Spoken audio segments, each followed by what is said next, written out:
Les résultats et les PV vont faire l'objet de transmission donc devant la Cour constitutionnelle pour être là-bas validés après justement avoir vidé tous les contentieux liés au vote. C'est donc l'article 140 de la loi électorale numéro 06-044 du 4 septembre 2006, du titre 3 des dispositions particulières de l'élection du président de la République, qui stipule que le président de la République est élu à la majorité absolue des suffrages exprimés. C'est donc l'objet de cette retransmission pour laquelle nous allons savoir aujourd'hui les résultats définitifs, provisoires, version administration territoriale, qui seront plus loin, faire l'objet d'examen par la Cour constitutionnelle. Et à ce niveau donc, puisque c'est le cas, c'est l'article 154 de la même loi qui stipule que le ministre de l'administration territoriale totalise les résultats des PV des opérations du scrutin, proclame les résultats provisoires dans les 5 jours qui suivent la date du scrutin. Et il a assisté à l'occasion d'une commission nationale de centralisation composée des représentants du ministère à charge de l'administration, donc des élections, et ceux des candidats en lice. Et donc, ils sont tous présents dans cette salle et nous allons dans quelques instants donc suivre l'arrivée dans cette salle du ministre de l'administration territoriale, le général Moussa Senko Koulibaly. Donc, Youssouf Touré, on ne le dira pas assez, la salle est archi comble, toute la presse nationale et internationale est là, tous les ambassadeurs accrédités au Mali sont également présents et l'ensemble des officiels de ce pays dans cette salle également, tous pour attendre d'un moment à l'autre la bonne nouvelle. Dans quelques instants, donc, nous allons attendre l'arrivée dans cette salle du ministre de l'administration en charge du territoire. D'ici là, il faut remercier tous les Maliens, de l'intérieur comme de l'extérieur, qui ont pris à charge ce dossier et saluer au passage les 703 communes du Mali et le district de Bamako, saluer également les 52 cercles de la République du Mali, les 9 capitales régionales, mais aussi les 12 194 chefs de village de fraction du Mali pour avoir pris la bonne température de cette affaire, accompagné ce processus sans incident et pour lequel déjà les superlatifs commencent à être donnés à notre pays en termes d'exemple. Je rappelle que, en ce moment précis, dans les secondes qui suivent, le ministre Moussa Senko Koulibaly sera dans cette salle et tout ça, le protocole s'affaire, les derniers réglages en cours et nous allons suivre dans les minutes qui suivent donc l'arrivée dans cette salle du ministre Moussa Senko Koulibaly, général de son État depuis hier. Donc aujourd'hui, ce n'est plus l'ancienne appellation, mais désormais c'est le général Moussa Senko Koulibaly, ministre de l'administration territoriale, chargé donc des élections. Et dans cette salle également, je vois le délégué général aux élections qui est ici présent. Je vois aussi certains membres du gouvernement. Donc, le général Moussa Senko Koulibaly qui vient de faire son entrée dans cette salle. Voilà, donc la cérémonie va commencer. Le ministre délégué chargé de la décentralisation, le ministre porte-parole du gouvernement, Manga Dambélé, qui l'accompagne également. Donc, la cérémonie va commencer dans quelques instants. Je rappelle donc pour ceux qui viennent sur cette antenne que nous retransmettrons dans quelques instants les résultats définitifs provisoires, version administration territoriale du deuxième tour de l'élection présidentielle. On va sans tarder commencer la cérémonie. Messieurs les présidents des institutions de la République. Je serai en ce moment donc de la cérémonie. Excellences, messieurs les ambassadeurs, nous continuons donc à suivre le maître de cérémonie. Messieurs les représentants des organisations de la société civile, mesdames et messieurs, chers confrères, la cérémonie que nous réunit a un seul point à son ordre du jour. La proclamation des résultats définitifs provisoires du deuxième tour de l'élection présidentielle qui a eu lieu le 11 août 2013. Je ne veux pas tarder, je vais donner tout de suite la parole à M. le ministre de l'administration territoriale, de la décentralisation et de l'aménagement du territoire, le général Moussa Senko Koulibaly. Merci. Ça, c'est un Koulibaly que nous écoutons en ce moment. Merci beaucoup. Mesdames et messieurs, merci d'avoir répondu si nombreux à notre invitation à la cérémonie de proclamation des résultats provisoires complets du deuxième tour de l'élection présidentielle ici au Mali. Premier tour organisé le 28 juillet et deuxième tour le 11 août. Mesdames et messieurs les ministres, monsieur le délégué général aux élections, monsieur le vice-président de la Commission électorale nationale indépendante, mesdames et messieurs les ambassadeurs, mesdames et messieurs les représentants des institutions nationales et internationales représentées ici au Mali, mesdames et messieurs les journalistes, mesdames et messieurs les cadres du ministère de l'administration territoriale, chers invités, en vos grades, qualités et rangs respectifs. Je pense que ce matin est un jour heureux pour nous tous. Nous avons tous contribué et cru à une œuvre qui s'achève finalement de façon exceptionnelle. Avant de vous annoncer les résultats complets du deuxième tour, permettez-moi de prendre quelques minutes de votre temps précieux pour faire quelques remerciements. Le tout premier remerciement est adressé aux électeurs maliens. Ceux qui ont voté, ceux qui n'ont pas voté, ceux qui auraient aimé voter, mais qui n'ont pas pu le faire pour quelque raison que ce soit. Parce que c'est finalement eux qui nous ont donné raison. Nous avons organisé quelque chose, mais à la fin, nous avons constaté le 28 juillet, les électeurs maliens sont sortis massivement, exprimer leur volonté. Ça a été exactement la même situation le 11 août. Beaucoup avaient des inquiétudes, des appréhensions, mais finalement les électeurs maliens avaient envie de voter. Et d'ailleurs, je comprends la grande frustration de beaucoup de nos compatriotes qui n'ont pas eu l'opportunité de voter le 28 ni le 11, soit parce que certains n'avaient pas reçu leur carte NINA ou parce que certains ne figuraient tout simplement pas sur les listes électorales. Nous avons pris note de toutes les difficultés que nous avons constatées. Nous avons pris note de toutes les observations qui nous ont été adressées.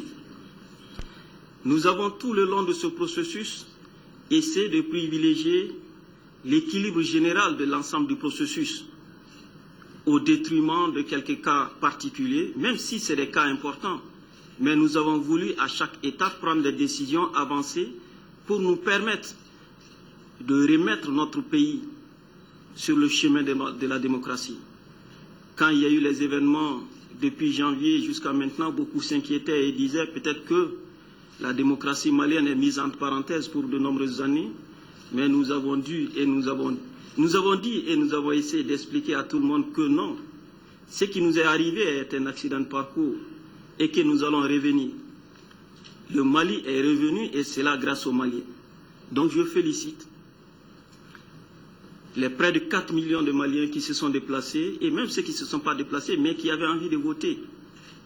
Je leur dis, c'est grâce à vous que finalement, on s'est dit qu'on a eu raison. Comme je l'ai dit, le ministère de l'administration territoriale tâchera pour les prochains rendez-vous électoraux de faire en sorte que ceux qui n'ont pas eu la chance et l'opportunité de voter cette fois-ci, qu'ils puissent le faire. Je vais adresser une mention particulière aux Maliens installés à l'étranger, qui sont sortis aussi massivement, qui ont exprimé et qui ont montré que les difficultés que nous vivons au Mali, ce n'est pas seulement pour les Maliens de l'intérieur, que ces difficultés les concernent au premier chef. Nous avons enregistré des taux exceptionnels de participation dans différents pays. Surtout, nous avons constaté que des gens se sont déplacés par train, par voiture, des fois sur de très longues distances, des fois ont traversé des pays pour avoir la possibilité et exprimer leur vote. Nous remercions tous ces gens, nous remercions toutes ces personnes qui ont cru au processus, et qui ont manifesté ça le 28 et le 11. Et là aussi, les difficultés constatées pour nos compatriotes installés à l'étranger, le ministère a noté ces difficultés et je suis convaincu que pour le prochain rendez-vous, c'est des difficultés qui seront corrigées. Je voulais aussi particulièrement remercier les Maliens réfugiés dans les 3 pays voisins, Mauritanie, Niger et le Burkina Faso, qui là aussi ont montré leur volonté, leur attachement à leur pays, et qui nous ont montré que malgré les difficultés, malgré les circonstances très difficiles et particulières que nous vivons actuellement, que nous pouvons aller de l'avant, que nous pouvons avancer. Nous avons essayé et nous avons réussi tous ensemble à permettre le vote de ces réfugiés et je tiens particulièrement à remercier les autorités de la Mauritanie, du Burkina Faso et du Niger pour avoir autorisé et facilité le vote des réfugiés maliens installés dans ces pays. Et en même temps, continuer à travailler pour que ces réfugiés puissent rentrer le plus tôt possible dans leur pays. Je remercie le Haut Commissariat aux réfugiés qui, pendant tout ce processus, nous a facilité le recensement des électeurs, l'identification des électeurs, mais aussi qui nous a fourni beaucoup de logistique pour permettre à nos équipes, les équipes du ministère de l'administration territoriale, de la DG, de pouvoir offrir les conditions qu'il fallait pour permettre le vote des réfugiés.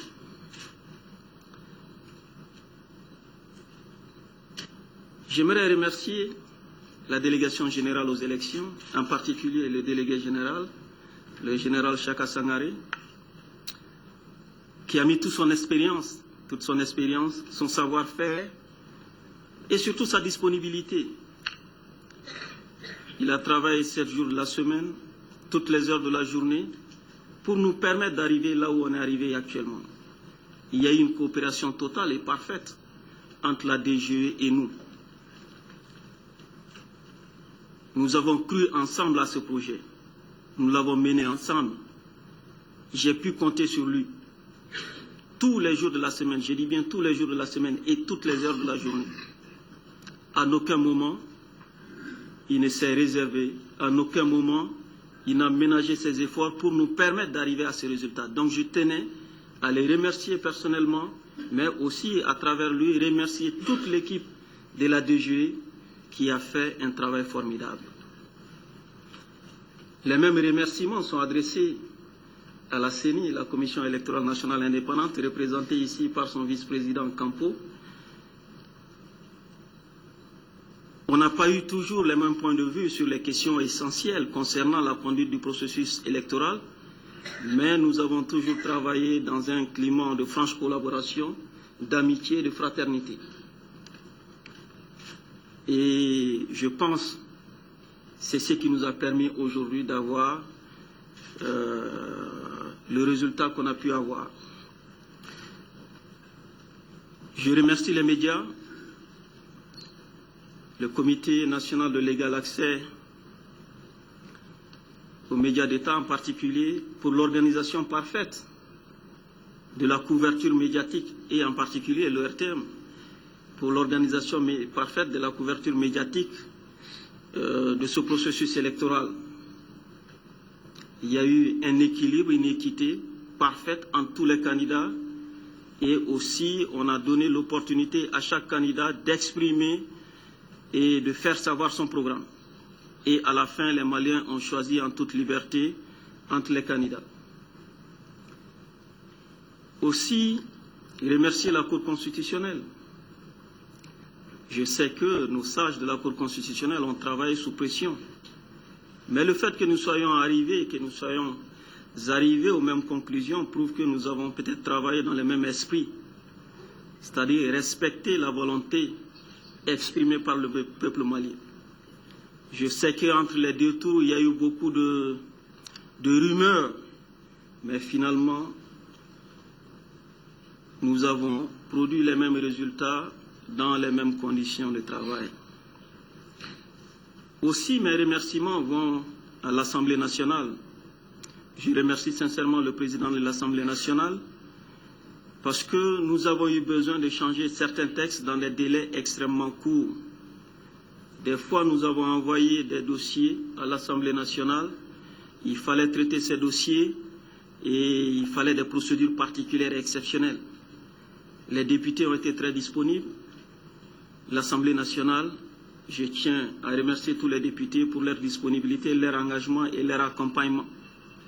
Sans cela, on serait contraint de changer nos dates, de repousser nos échéances, mais à chaque fois qu'on a essayé d'expliquer, ils ont accepté.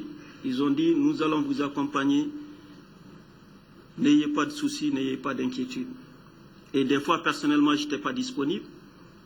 Ce sont les ministres délégués que je félicite ici, le ministre Touré, il est là à mes côtés, qui ont fait, le ministre délégué et le ministre Demba Traoré, je ne sais pas s'il est dans la salle, les deux ministres délégués que je tiens à féliciter, qui ont fait les navettes entre le ministère et l'Assemblée nationale pour suivre tous les dossiers, tous les documents, tous les projets des tests dont on avait besoin pour la conduite de ce processus électoral.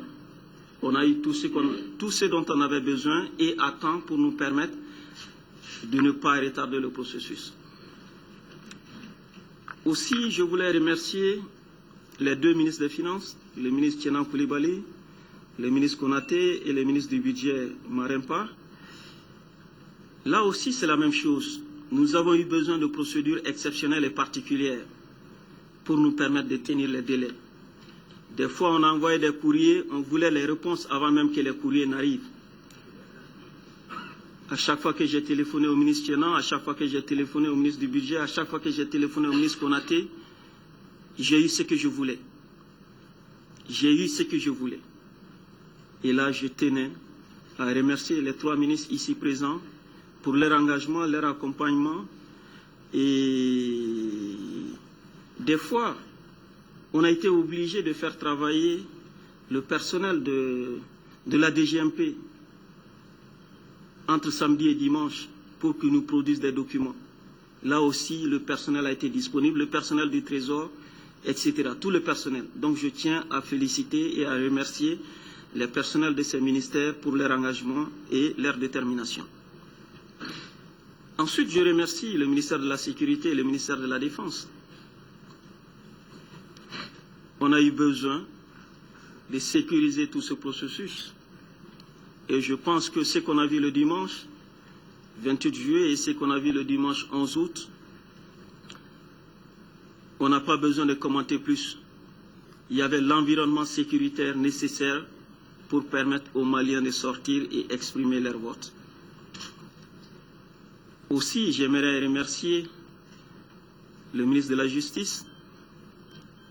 Je crois que notre point commun n'est pas seulement d'avoir poussé des cheveux blancs pendant cette transition, c'est d'avoir cru dès le départ qu'on pouvait faire quelque chose ou que nous devions essayer de faire quelque chose pendant cette transition pour permettre à notre pays de sortir de cette crise le plus rapidement possible. Dès le départ, il m'a dit, nous pouvons faire quelque chose, nous devons faire quelque chose, il faut y croire et c'est ce que nous avons essayé. Et je pense que nous avons eu raison et je le remercie sincèrement, là aussi pour son accompagnement, son encouragement et aussi tous ces services ont été à notre disposition pour nous permettre d'étudier les textes qu'il fallait changer, les faire évoluer, les adapter au contexte actuel.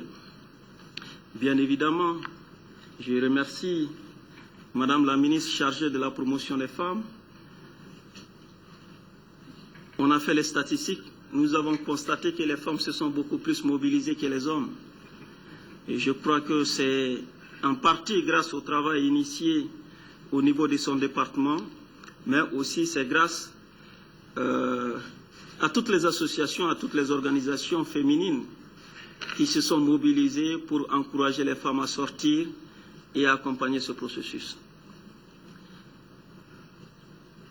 Je ne vais pas citer tous les ministères, mais je félicite et je remercie tous les ministres, tous les gouvernements qui ont été présents. Le gouvernement a été solidaire et il y a eu une volonté commune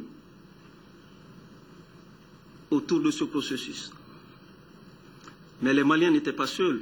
et peut-être qu'on aurait été seul, on n'aurait pas pu arriver peut-être à ces résultats.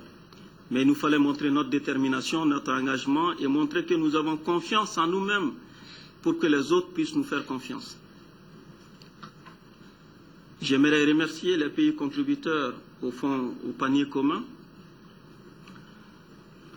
Je ne vais pas citer tous les pays, mais je tiens à remercier la contribution exceptionnelle de l'Union européenne à ce fonds commun, et la contribution de la Suède, Norvège, Danemark, Suisse, Luxembourg, Canada, etc. Beaucoup de pays.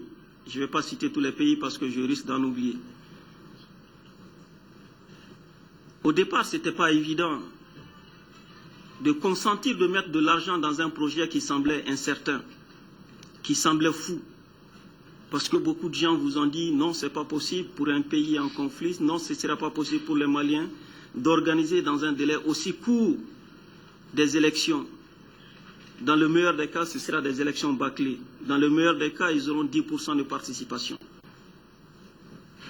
On a expliqué, finalement, vous vous êtes engagés, vous avez pris des risques avec nous, et je pense qu'aujourd'hui, nous avons tous eu raison, et c'est ça le plus important. Et dans ce processus, il y a quelqu'un ou deux personnes qui nous ont beaucoup aidés à vous convaincre qu'il fallait mettre de l'argent dans ce projet. J'aimerais citer ici le coordinateur et résident du PNUD, qui était en fin de mission il y a quelques mois, qui est rentré, Aurélien, et qui dès le départ nous a dit « Monsieur le ministre, on va vous aider à convaincre les autres. On va vous aider à dire que ce projet-là est viable. » Et c'est ce qu'il a fait. Aussi, j'aimerais remercier le conseiller principal du projet, Alain, qui est ici dans la salle, pour toute sa détermination. Vous lui avez fait confiance, vous lui avez donné votre argent pour qu'il me donne pour organiser les élections. Et je pense que vous avez eu raison de lui donner cet argent parce que par ça, on a pu améliorer notre logistique, payer la formation, payer les agents électoraux pendant le premier et deuxième tour. Sans cet accompagnement, peut-être qu'on aurait eu beaucoup de difficultés pendant ce processus.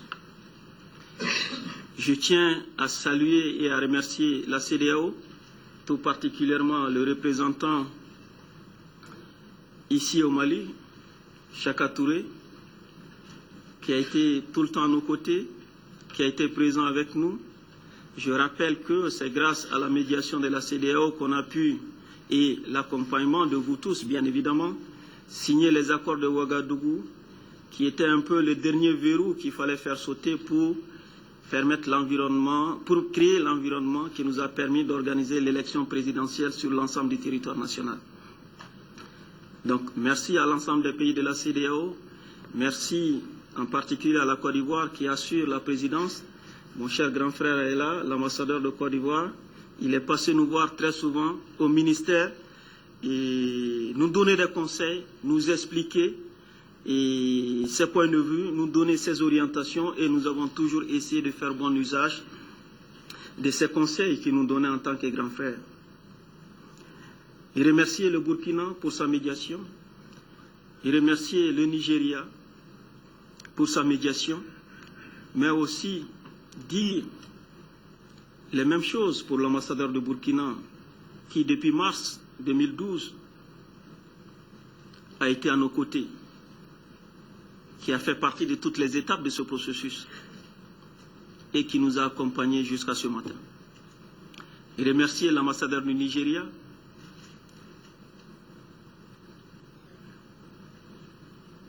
la contribution exceptionnelle du Nigeria au processus électoral, dans la médiation, mais bien évidemment au processus électoral. Au moment où j'avais des soucis comment distribuer les cartes Nina, le Nigeria nous a envoyé 22 véhicules pick-up. À certains endroits, mes agents étaient sur bicyclette, sur moto, à dos d'âne pour distribuer les cartes Nina. Les 22 pick-up nous ont permis d'améliorer, d'accélérer le processus de distribution et d'avoir, dès avant le premier tour, un taux de distribution de 85%.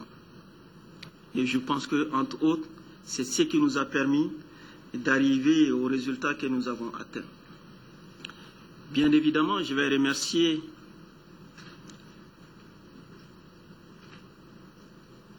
le commandant de l'opération Serval et à travers lui, toute l'opération Serval.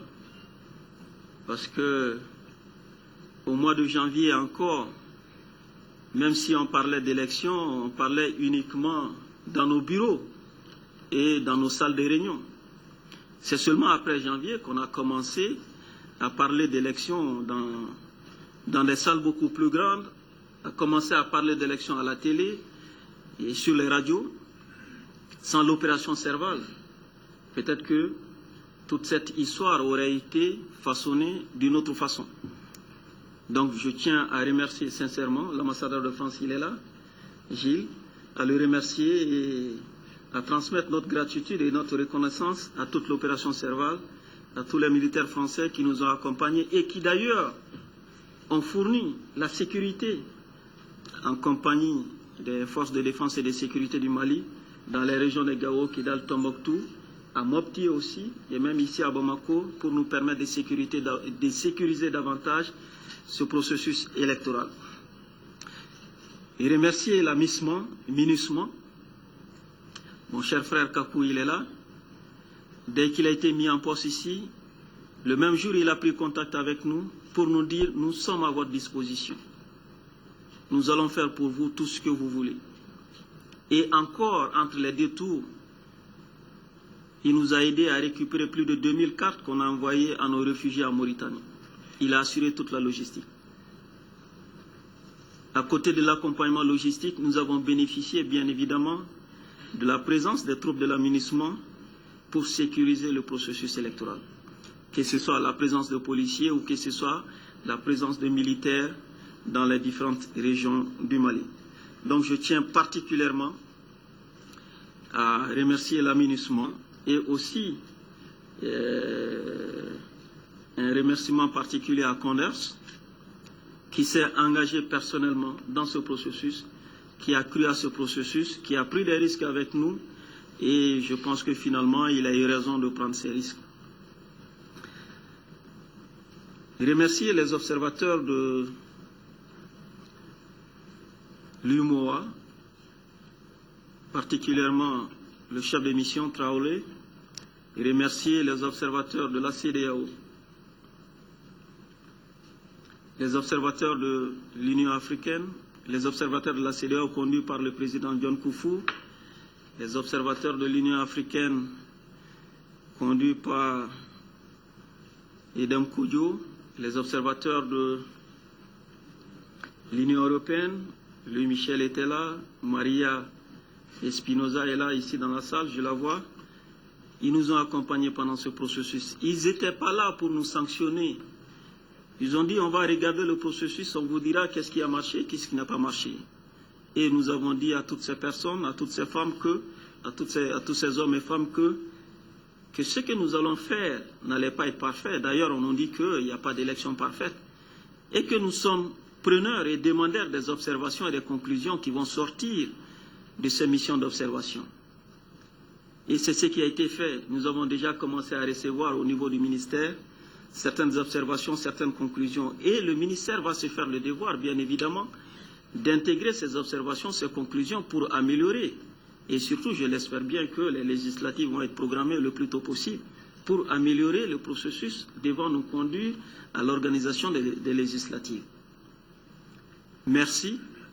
Je sais que des observateurs étaient déployés sur l'ensemble du territoire national et ça nous a permis d'avoir une vision et une lecture de l'ensemble du processus sur le territoire national. J'aimerais remercier le réseau APEM, à travers Sanko qui est là. Nous avons constaté que vous étiez peut-être plus engagés que nous-mêmes et nous nous réjouissons de cet engagement, de cet accompagnement. Vous avez été des partenaires. Nous avons fait ce cheminement ensemble. Je pense que vous avez mobilisé, vous avez expliqué, vous avez éduqué, vous avez formé les gens et vous avez mis des équipes sur le terrain. Et vous nous avez expliqué ce que vous étiez en train de faire. Nous étions d'accord, nous nous sommes compris. et nous nous sommes mutuellement aidés pour arriver à ce bon résultat. Merci pour votre engagement, merci pour tout le soutien que vous avez fourni au département. Et merci à toute votre équipe et à travers vous, tous les autres groupes d'observateurs qui étaient venus et que vous avez guidés. Il y a eu des observateurs venus de presque partout, je ne vais pas citer. Il y a eu des groupes venus du Bénin, du Togo, du Gabon, du Nigeria, et aussi beaucoup de pays représentés ici au Mali, soit à travers leur ambassade ou à travers d'autres structures nationales, ont envoyé des observateurs. Vous avez été un peu le point focal, le coordinateur de toute cette action, et je pense que vous devez être remercié et félicité pour votre engagement et pour tout le travail que vous avez eu à faire.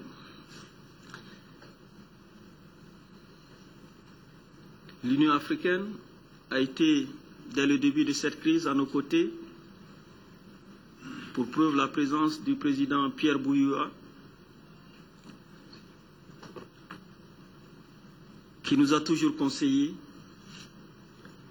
qui nous a toujours guidés, mais aussi sous l'impulsion un peu de l'Union africaine, toutes les réunions du groupe de contact et de soutien qui nous a permis de tracer le cadre politique qu'il nous fallait pour l'organisation de ces élections. On a eu le soutien politique de tous les membres, de tous les pays représentés au sein du groupe de soutien, de toutes les institutions, toutes les organisations représentées au sein du groupe de soutien. Et je tiens à remercier tous ces pays, toutes ces organisations et toutes ces institutions. À travers le cheminement du groupe de soutien, nous avons eu à l'Union africaine, à l'ONU, toutes les résolutions dont on avait besoin pour nous permettre d'aller de l'avant. Donc, merci à tous les pays, à toutes les institutions et organisations représentées au sein du groupe de soutien. Aussi, une mention particulière, j'ai déjà cité l'Union européenne, ce n'est pas seulement la contribution financière ou matérielle, mais aussi la contribution politique, bien évidemment. À travers la présence du représentant spécial, qui là aussi, à différentes reprises, il passait nous voir au ministère, nous a orientés, nous a donné des conseils. Les Nations Unies, bien évidemment. Encore il y a quelques semaines, le sous-secrétaire chargé des opérations de maintien de paix était ici au Mali. Là encore, pour apporter son soutien, pour apporter son adhésion au processus qui était en cours et qui était bien avancé.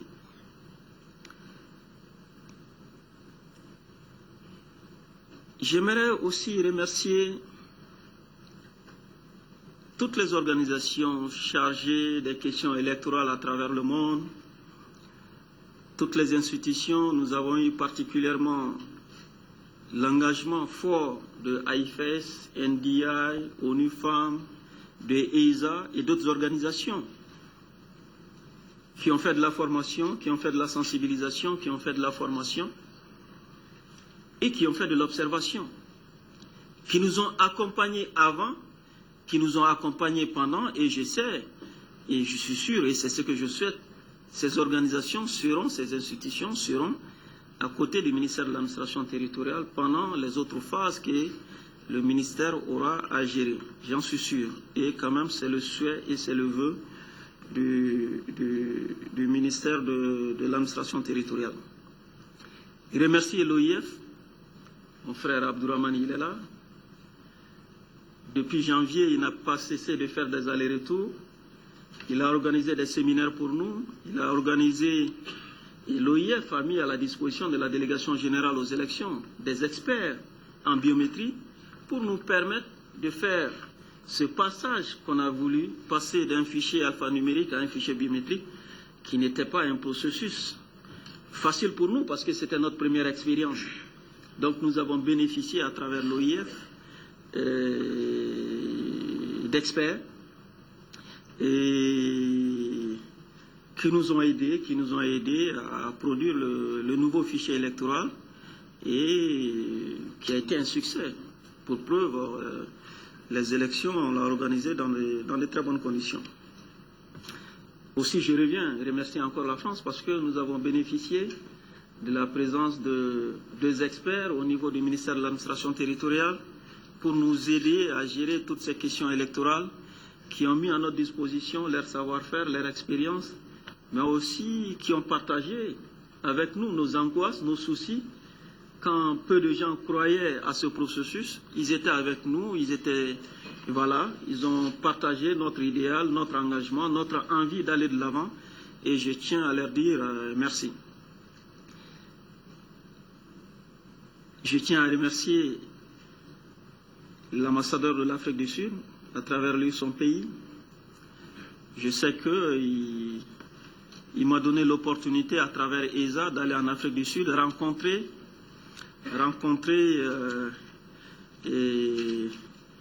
les patrons de différentes structures chargées d'organiser les élections en Afrique. Ça a été une expérience enrichissante pour moi, puisque j'ai pu partager des moments avec les présidents des CENI du Nigeria, de Sierra Leone, de Somalie, et beaucoup d'autres experts et chargés des questions électorales. Je pense que ça nous a aidés à orienter nos réflexions, à orienter nos débats. Beaucoup d'autres pays nous ont accompagnés sous différentes formes. Je sais que le temps est compté pour vous. Je ne pourrais pas tout citer. J'étais présente à nos côtés pendant tout le temps. La Russie, la même chose. La Russie a même envoyé des observateurs. Le Brésil, le Venezuela, l'Égypte, le Maroc, l'Arabie Saoudite, l'Algérie. Je serais incapable de citer tout le monde. Je ne vais même pas m'hasarder à cet exercice parce que je ne vais jamais citer tout le monde. Et je risquerais de frustrer inutilement une organisation ou telle structure qui a contribué et que je vais certainement oublier de citer. Les États-Unis, bien évidemment, à travers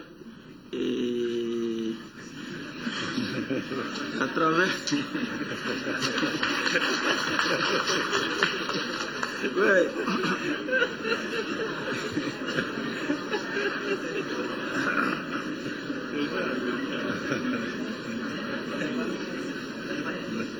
Je crois qu'on a fait les cérémonies d'ouverture de beaucoup d'ateliers de formation ensemble. Donc, l'Allemagne a été présente à nos côtés, bien évidemment. Donc, je crois que je vais arrêter de citer. Mais je ne sais pas si mon frère Diagana de la Banque mondiale est ici dans la salle. Je sais que là aussi, il a été avec nous, il nous a accompagnés et il nous a prodigué beaucoup de conseils et beaucoup d'orientations. Je ne vais pas terminer sans remercier les cadres du ministère de l'administration territoriale, les